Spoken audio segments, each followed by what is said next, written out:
Hello everyone. तो हमारा next topic है जनरलाइज कोऑर्डिनेट। ठीक है, अब तक हम नॉर्मल कोऑर्डिनेट्स में बात करते हैं, तो हमें जनरलाइज कोऑर्डिनेट्स की क्या ज़रूरत पड़ी। ठीक है, जैसे हमारे पास सिंपल पेंडुलम ही है। ठीक है, ये एक सिंपल पेंडुलम है जिसकी लेंथ एल है और ये थीटा बना रहा है। ठीक है, एंगल थीटा बना रहा है। अब देखो, ये इस तरफ एक्स एक्सिस है और इस तरफ वाई एक्सिस है, क्योंकि सिंपल पेंडुलम 2 डायमेंशन में ही होगा। हमारे पास दो कोऑर्डिनेट्स हैं, एक तो मैं एक्स और वाई की बात करूं, ठीक है, और एक हमारे पास क्या है, ये एल और थीटा है। ठीक है, अगर हमने कुछ सिस्टम्स, ठीक है, कुछ सिस्टम्स हमारे पास ऐसे होते हैं जिनको अगर हम कार्टीजन कोऑर्डिनेट्स में देखने की कोशिश करेंगे तो वो बहुत कॉम्प्लिकेटेड लगेंगे, बट अगर आप इसको पोलर कोऑर्डिनेट्स में देखोगे तो आपको बहुत सिंपल लगेंगे। ठीक है, जैसे आर की वैल्यू यहाँ पे क्या होगी, आर एक्स की वैल्यू होगी आर कॉस थीटा। ठीक है, वाई की वैल्यू नहीं, ये होगी हमारे पास आर साइन थीटा, क्योंकि इसका कंपोनेंट यहाँ पे गिराओगे तो ये बन जाएगा आर साइन थीटा और ये आर कॉस थीटा। ठीक है, और आर मीन्स लेंथ है इसकी, तो आर एल के इक्वल हो जाएगा, क्योंकि पेंडुलम की लेंथ हम चेंज नहीं कर रहे हैं। तो यहाँ पे वाई की वैल्यू आर कॉस थीटा। तो अगर आप सीधे एल और थीटा में देख रहे हो तो कितने इजी लग रहे हैं, अगर हम एक्स और वाई में देखें तो कितने कॉम्प्लिकेटेड दिखेंगे हमें। ठीक है, तो अगर हम एक्स एंड वाई में देखें तो दोनों कोऑर्डिनेट्स की ज़रूरत पड़ रही है आपको। ठीक है, एक्स भी वेरी कर रहा है, वाई भी वेरी कर रहा है, बट अगर हम प्लेन पोलर कोऑर्डिनेट्स की बात करें, तो वहाँ पे एल कांस्टेंट है, सिर्फ थीटा वेरी कर रहा है। ठीक है, तो कुछ प्रॉब्लम्स हमारे पास ऐसी होती हैं जिसमें अगर हम कोई और कोऑर्डिनेट्स यूज़ कर रहे हैं तो वो हमारे पास सिस्टम सिंपल बन रहा है, वो प्रॉब्लम सिंपली सॉल्व हो रही है। ठीक है, जैसे अगर हम स्फीयर की बात करें, ठीक है, अगर हम स्फीयर की बात करेंगे तो उसके लिए हम ये भी कोऑर्डिनेट्स यूज़ कर रहे हैं, बट अगर हम स्फेरिकल कोऑर्डिनेट्स यूज़ करें, स्फेरिकल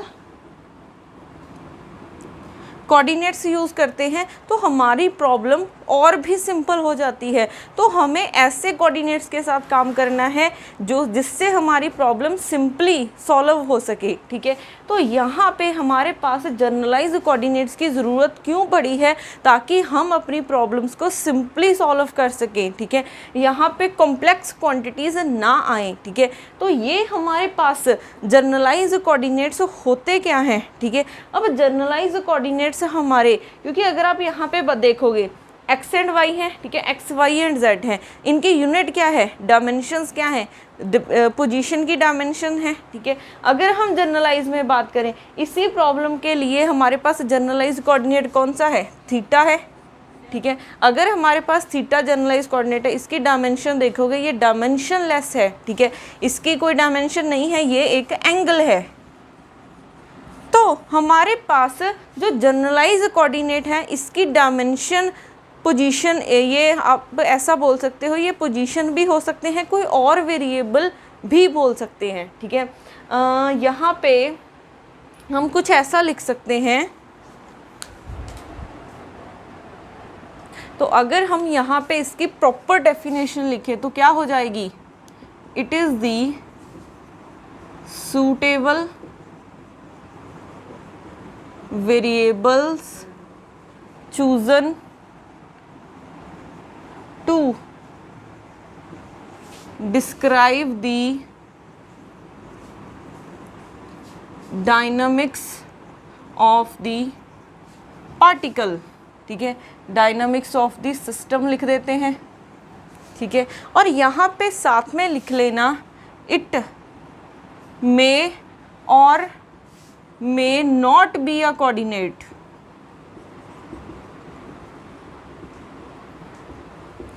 इट मे और may not be a coordinate, क्योंकि हमने यहाँ पे बोला है कि थीटा भी जनरलाइज कोऑर्डिनेट बन सकता है, तो थीटा कोई कोऑर्डिनेट नहीं है।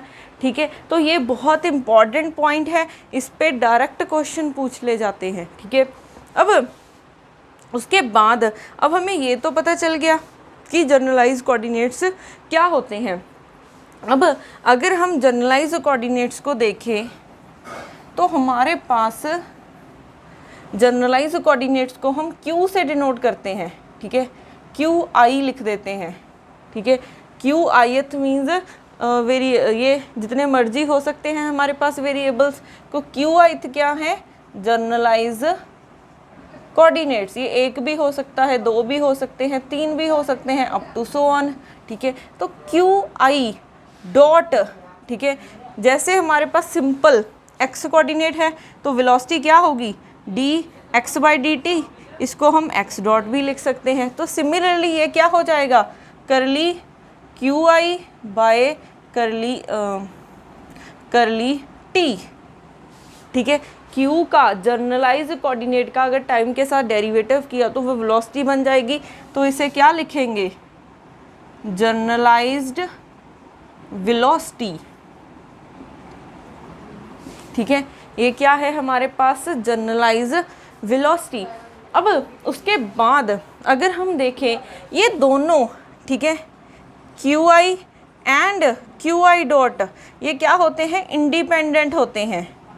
ये है इंडिपेंडेंट वेरिएबल, ये एक दूसरे पे डिपेंड नहीं करते हैं। इसको मैं कुछ ऐसा लिख सकती हूँ, करली क्यू बाय करली, ठीक है, चाहे ये लिख लो, करली क्यू डॉट का अगर आप क्यू के साथ डेरिवेटिव करोगे तो वो ज़ीरो आएगा, क्योंकि जो क्यू डॉट है वो क्यू पे डिपेंड नहीं करता है। मैंने क्या लिखा है, ये दोनों क्या हैं, इंडिपेंडेंट वेरिएबल्स हैं, तो ये दोनों एक दूसरे पे डिपेंड नहीं करेंगे। सिमिलरली अगर आप क्यू का डेरिवेटिव करोगे क्यू आई डॉट के साथ तो ये भी क्या मिलेगा, ज़ीरो मिलेगा, ठीक है, क्योंकि ये एक दूसरे पे डिपेंड नहीं करते हैं। तो अगर हम इसको थोड़ा सा जनरलाइज वे में लिख दें तो ये कुछ ऐसे हो जाएगा, यहाँ पे आई जे, ठीक है, इसको मैं डेल्टा आई जे लिख रही हूँ। डेल्टा आई जे क्या होता है, क्रोनोकर डेल्टा फंक्शन, इसकी प्रॉपर्टी क्या होती है, इसकी वैल्यू 1 होगी। कब 1 होगी, जब आई और जे इक्वल होंगे, जब आई और जे इक्वल होंगे। इसकी वैल्यू 0 होगी जब आई और जे नॉट इक्वल टू जे होगा। अगर तो ये इक्वल हैं, ठीक है, हमने यहाँ पे क्या लिख दिया है, अच्छा आप इसको थोड़ा सा ऐसे लिख सकते हो, क्योंकि अगर हम Q और इस पे लगाएं, ठीक है, तो ये वैसे भी 0 होगा। यहाँ पे ये लिखो, ठीक है, फिर कंफ्यूज नहीं होंगे, यहाँ पे भी डॉट है, यहाँ पे भी डॉट है। क्योंकि ये मैंने क्यों लिखा है, ठीक है, क्योंकि हमारे पास ये इसके कुछ भी हो सकते हैं, ठीक है। आईथ क्यों लिखा है, क्योंकि जितने मर्जी हमारे पास जनरलाइज कोऑर्डिनेट्स हो सकते हैं और उसके क्रॉसपॉन्डिंग जितनी मर्जी हमारे पास क्या हो सकती हैं, वेलोसिटीज़ हो सकती हैं। तो अगर आप क्यू आईथ का क्यू आईथ जे डॉट के साथ डेरिवेटिव करोगे तो वो डेल्टा आई जे मीन्स, अगर तो दोनों इक्वल हैं, ठीक है, इक्वल मीन्स करली q i dot by curly q i dot. Equal का मतलब क्यू आई लिख सकती हूँ तो इसकी वैल्यू 1 आ जाएगी। अगर कोई और वेरिएबल आता है, ठीक है, आई की जगह पे अगर कुछ और आ जाता है तो इसकी वैल्यू क्या हो जाएगी, 0 हो जाएगी, ठीक है, ठीक है। तो इसका ध्यान रखना है। ये क्यू डॉट के साथ था। अगर मैं इसको लिखूं, जैसे ये आपको बेस्ट कैसे पता लग सकता है, जैसे आपके पास 2 वेरिएबल्स हैं, ठीक है, हम x और y, क्योंकि x और y भी आपके पास जनरलाइज कोऑर्डिनेट्स हो सकते हैं, ठीक है। ये हमने जनरलाइज कोऑर्डिनेट्स क्या लिखे हैं, ये सूटेबल वेरिएबल्स हैं chosen to describe the dynamics of the system. ये एक्स वाई भी हो सकते हैं, एंगल्स भी हो सकते हैं, ठीक है। एक एक्स और वाई है, एक एक्स डॉट और इसके क्रॉसपॉन्डिंग वाई डॉट है, ठीक है। तो अगर हम करली x dot by curly x dot निकालें, सेम ही है तो 1 आ जाएगा। अगर करली वाई डॉट बाय, जैसे curly x dot by curly y dot निकालें, क्योंकि हमने क्या बोला है, ये चारों वेरिएबल एक दूसरे के इंडिपेंडेंट हैं, ठीक है। ये चारों वेरिएबल्स इंडिपेंडेंट हैं। ये क्या हैं, इंडिपेंडेंट वेरिएबल्स हैं, तो कोई भी एक दूसरे पे डिपेंड नहीं करेगा, तो ये क्या हो जाएगा, 0 हो जाएगा। तो यही तो मैंने लिखा था। सिमिलरली हम और क्या लिख सकते हैं, curly q i by curly q j, ये क्या हो जाएगा, डेल्टा आई जे, ठीक है। ये 1, ये 0, if i is equal to j, और ये 0 हो जाएगा जब ये इक्वल नहीं होंगे। ये क्या है, कोऑर्डिनेट्स की बात कर रहे हैं, तो अगर आप x का x के साथ तो करोगे तो 1 आ जाएगा, ठीक है। अगर इक्वल है तो यहाँ पे i हो जाएगा, तो x का x के साथ करोगे 1, अगर आप x का y के साथ करोगे मीन्स दोनों डिफरेंट हैं, तो वैल्यू क्या हो जाएगी, 0 हो जाएगी।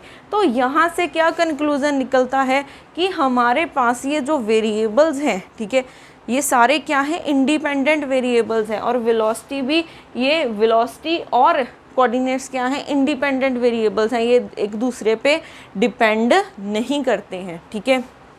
अब उसके बाद जैसे हमने जनरलाइज्ड, ठीक है, कोऑर्डिनेट लिखा है, वेलोसिटी लिखी है, सिमिलरली हमारे पास जनरलाइज मोमेंटम आता है, ठीक है। और जनरलाइज मोमेंटम को हम ऐसे रिप्रेजेंट करते हैं पी के साथ। ये किसके इक्वल होता है, curly l by curly q i dot, ठीक है। ये क्या है, जनरलाइज्ड मोमेंटम। अब यहाँ पे एल क्या है, ठीक है, एल हमारे पास है लैग्रेंजियन,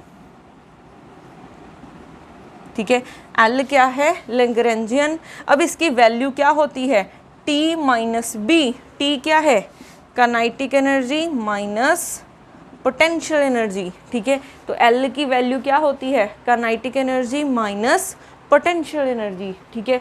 तो हमने अगर एल का क्यू आई डॉट के साथ डेरिवेटिव करेंगे तो आपके पास पी आई आ जाएगा।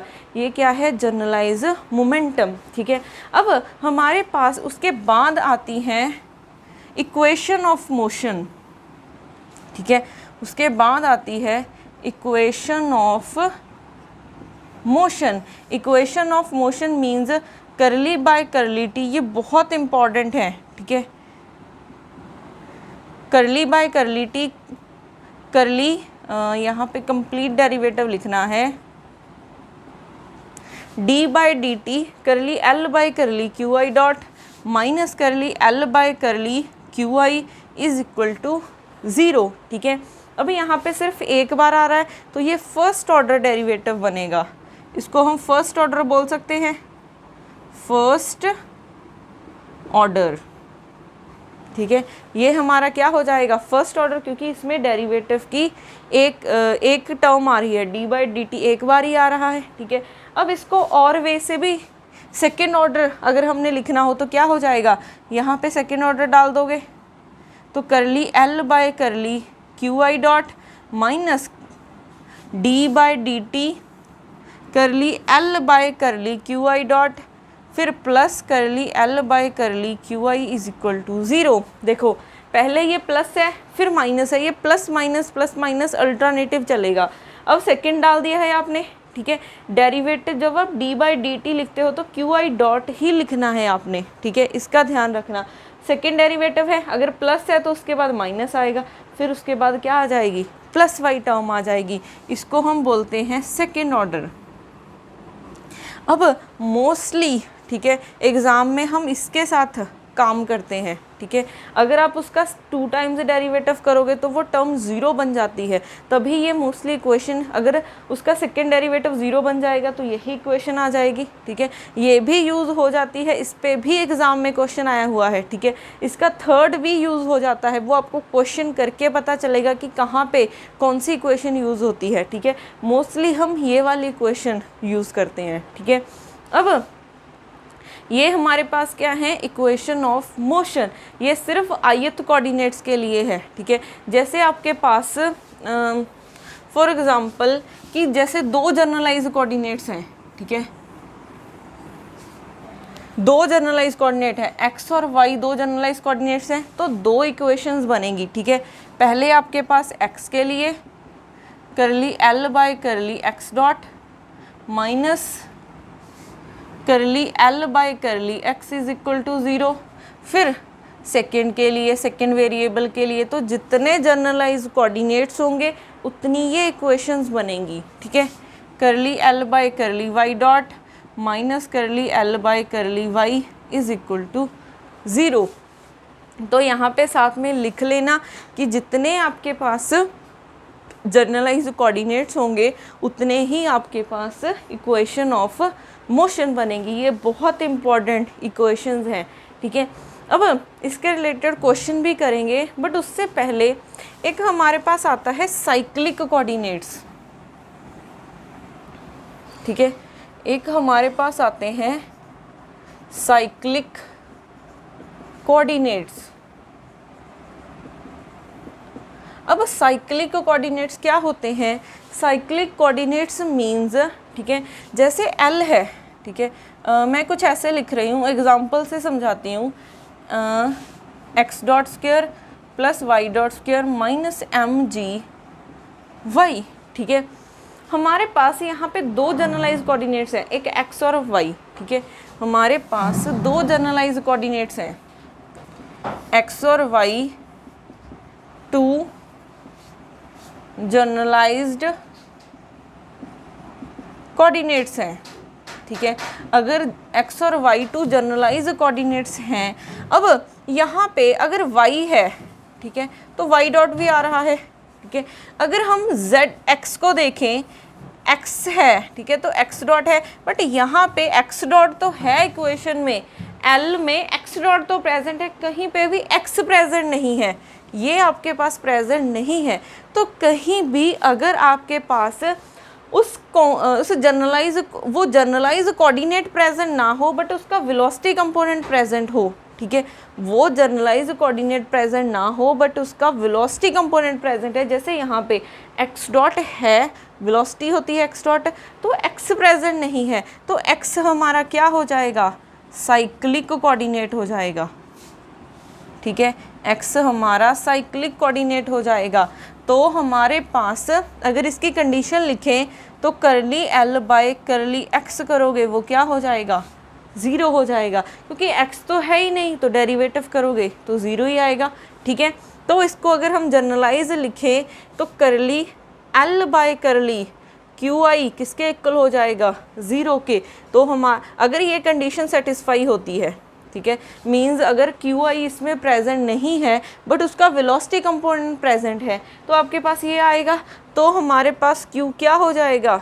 एक साइक्लिक कोऑर्डिनेट्स है, ठीक है। अब ये साइक्लिक कोऑर्डिनेट की एडवांटेज क्या है? ठीक है, साइक्लिक कोऑर्डिनेट की एडवांटेज है हमारे पास,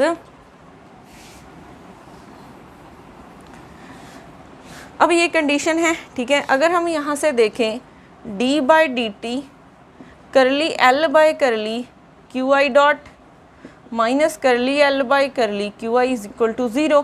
अगर क्यू आई साइक्लिक है, अगर क्यू आई साइक्लिक है तो ये टर्म क्या हो गई? 0।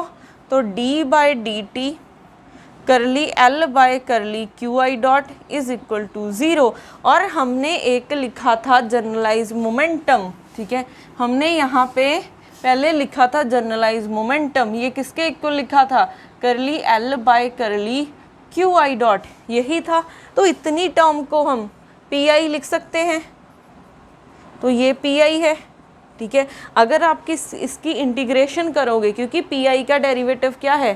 0 है, ठीक है। अगर हम इसकी इंटीग्रेशन करोगे तो क्या बन जाएगा? ये कांस्टेंट आ जाएगा, ठीक है।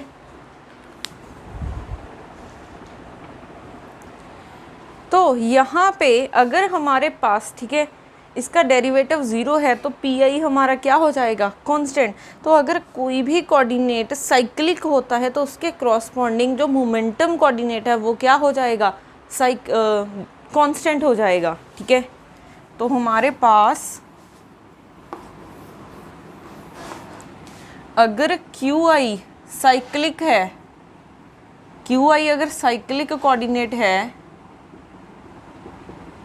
तो हमारे पास इसके क्रॉसपॉन्डिंग जो मोमेंटम होगा, ठीक है, इसके क्रॉसपॉन्डिंग जो मोमेंटम होगा वो क्या हो जाएगा? कांस्टेंट हो जाएगा, ठीक है। कांस्टेंट मींस कंजर्व हो जाएगा, ठीक है। ये बहुत इंपॉर्टेंट रिजल्ट है, ठीक है, कि साइक्लिक कोऑर्डिनेट्स का यूज़ कहाँ होता है।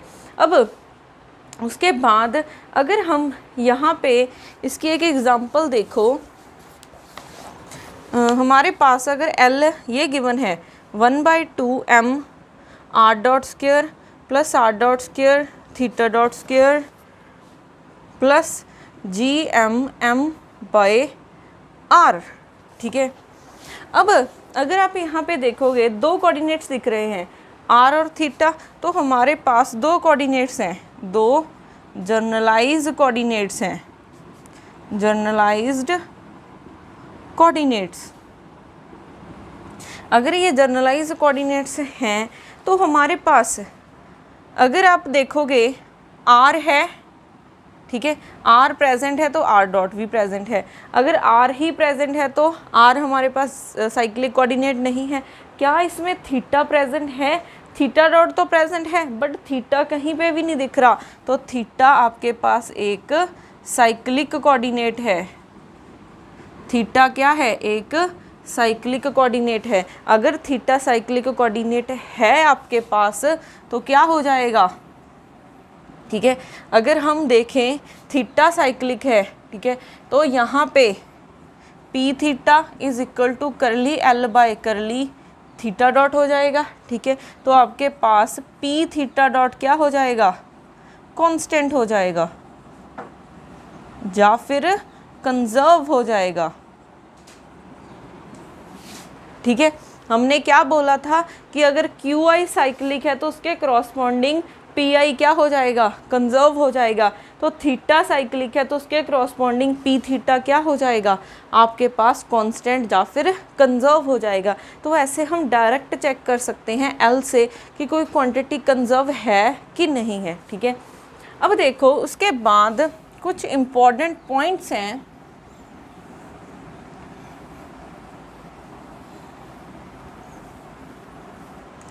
पॉइंट्स हमारे पास ये हैं कि अगर क्यू आई लीनियर कोऑर्डिनेट है, लीनियर कोऑर्डिनेट मीन्स जैसे एक्स वाई जेड इनमें से कोई है, ठीक है, तो क्यू आई डॉट आपके पास क्या होगी?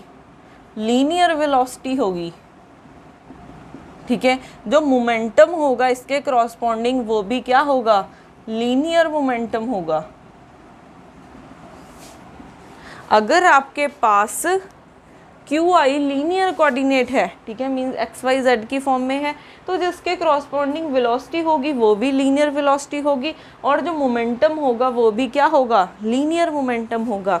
अगर आपके पास क्यू आई डॉट ये क्या आ जाते हैं? एंगुलर कोऑर्डिनेट्स आ जाते हैं, ठीक है, एंगुलर कोऑर्डिनेट्स। अगर ये एंगुलर कोऑर्डिनेट्स हैं, एंगुलर कोऑर्डिनेट्स मीन्स एंगल की फॉर्म में है, ठीक है, एंगल आ रहे हैं। अगर जनरलाइज्ड कोऑर्डिनेट्स आपके एंगल आ रहे हैं तो जो आपके पास क्यू आई होगा, क्यू आई डॉट होगा, वो क्या होगी?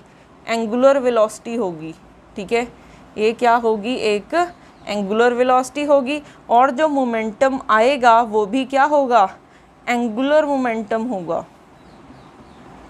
वो भी एक एंगुलर मोमेंटम होगा, ठीक है। तो इस बात का ध्यान रखना है, अगर क्यू आई लीनियर है तो उसके करॉस्पॉन्डिंग लीनियर वेलोसिटी होगी और लीनियर मोमेंटम होगा। अगर आपके पास क्यू आई एंगुलर है, मींस एंगल की फॉर्म में है, जनरलाइज्ड कोऑर्डिनेट थीटा और फाई की फॉर्म में है, तो Q i dot angular velocity होगी और पी आई आपके पास एंगुलर मोमेंटम होगा, ठीक है। अब इसके बाद कुछ क्वेश्चन करते हैं इसके related.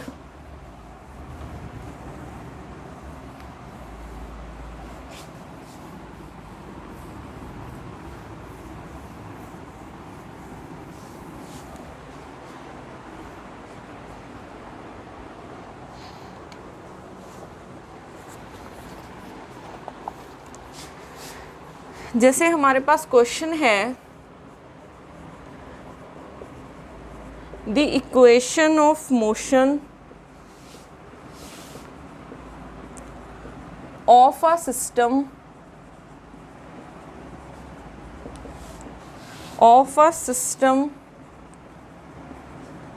described by the time dependent Lagrangian, और हमें L गिवन है, ठीक है, कितना गिवन है? e raise to power gamma t 1/2 m x dot square minus v of x is, ठीक है, ऑप्शंस हैं m x double dot plus gamma m x dot plus curly d v by d x किसके equal हो जाएगा 0, ठीक है, यहाँ पे करली आएगा। उसके बाद बी ऑप्शन क्या है, m x dot plus gamma m x dot minus curly v by curly x क्या हो जाएगा 0। उसके बाद सी ऑप्शन है m x dot minus gamma m x dot plus curly v by curly x क्या है 0। डी ऑप्शन है m x dot plus curly v by curly x is equal to 0, ठीक है। तो हमें यहाँ पे क्या फाइंड करना है, हमें इक्वेशन ऑफ मोशन फाइंड करनी है और हमें एल की वैल्यू गिवन है, ठीक है। तो इक्वेशन ऑफ मोशन हमारे पास क्या होती है, इक्वेशन ऑफ मोशन होती है d by d t curly l by curly q dot, ठीक है, minus curly l by curly q is equal to 0, ठीक है। अब मोस्टली फर्स्ट ऑर्डर ही यूज़ होती है। क्यों फर्स्ट ऑर्डर यूज़ होती है, फर्स्ट ऑर्डर इन टाइम बोल रही हूँ, अदरवाइज तो ये सेकेंड ऑर्डर बन जाएगी, ठीक है। अगर आप क्यू में देखोगे तो फर्स्ट ऑर्डर इन टाइम अगर हम देखें तो हमारे पास हम फर्स्ट इक्वेशन यूज़ कर रहे हैं फर्स्ट ऑर्डर वाली, सेकेंड ऑर्डर वाली क्यों यूज़ नहीं कर रहे हैं, क्योंकि अगर सेकेंड ऑर्डर वाली यूज़ करोगे उसमें जो फर्स्ट टर्म आ रही थी ये वाली D by d T second time derivative है, curly l by curly q dot करोगे ये 0 बन जाएगा, फिर से यही इक्वेशन आ जाएगी, ठीक है।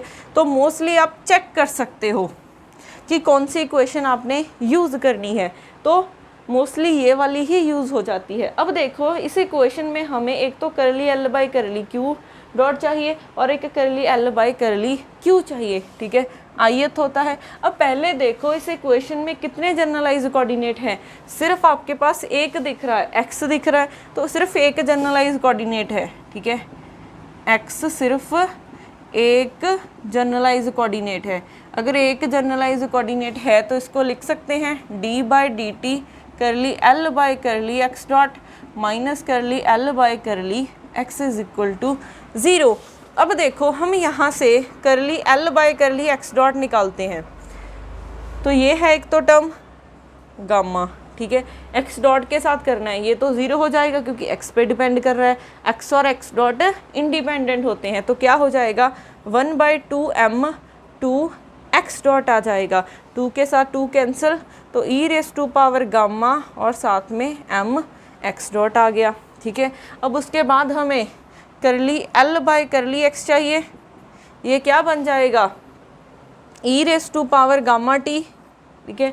उसके बाद क्योंकि हम डेरिवेटिव एक्स डॉट के साथ कर रहे हैं, टाइम के साथ नहीं कर रहे हैं, तो ये एज अ कांस्टेंट माना जाएगा क्योंकि ये सारे क्या होते हैं, इंडिपेंडेंट होते हैं एक दूसरे के साथ, तो ये कांस्टेंट है, इसका डेरिवेटिव करोगे minus curly v by curly x हो जाएगा, ठीक है। वैल्यूज़ पुट कर देते हैं, डी बाई डी टी इसकी value e raise to power gamma t m x dot minus इसकी value e raise to power gamma t minus करली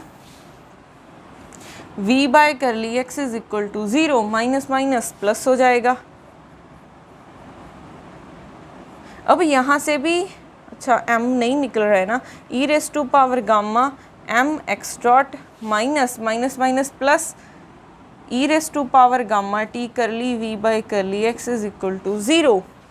अब हमें टाइम के साथ डेरिवेटिव करना है, तो अगर टाइम के साथ डेरिवेटिव करना है हमें, तो ये भी टाइम के साथ डिपेंड कर रही है, इसमें भी टाइम आ रहा है, बट m कांस्टेंट है, इसको तो हम बाहर निकाल सकते हैं, तो m यहाँ पे एक ये है फंक्शन टाइम का, एक ये है, तो पहले इसको एज इट इज़ रखा, इसका टाइम के साथ डेरिवेटिव करोगे तो डबल डॉट आ जाएगा, ठीक है, प्लस एक्स डॉट को ऐसे ही रखा, इसका करोगे e raise to power gamma t, फिर गामा आ जाएगा साथ में, ठीक है, plus e raise to power gamma t curly v by curly x is equal to 0। यहाँ से e raise to power gamma t e raise to power gamma t common आ रहा है, m x dot plus x dot gamma है, ठीक है, ये बाहर निकाल लिया। फिर यहाँ से भी आ रहा है curly v by curly x is equal to 0। अब ये फैक्टर तो 0 नहीं हो सकता, तो इस फैक्टर को ही 0 होना पड़ेगा, ठीक है। तो यहाँ से m x double dot plus x dot plus करली v बाय करली x क्या हो जाएगा, 0 हो जाएगा। तो हमारे पास ये आ गया है आंसर। तो ये किसके साथ मैच कर रहा है? अच्छा, यहाँ पे देखो ये m इस फैक्टर के साथ मल्टीप्लाई था, तो अगर m यहाँ पे है तो यहाँ पे भी आएगा, ठीक है। तो ये फर्स्ट इक्वेशन के साथ मैच कर रहा है, ठीक है। तो हमारा ये आंसर हो जाएगा। तो ऐसे हम निकालते हैं इक्वेशन ऑफ मोशन।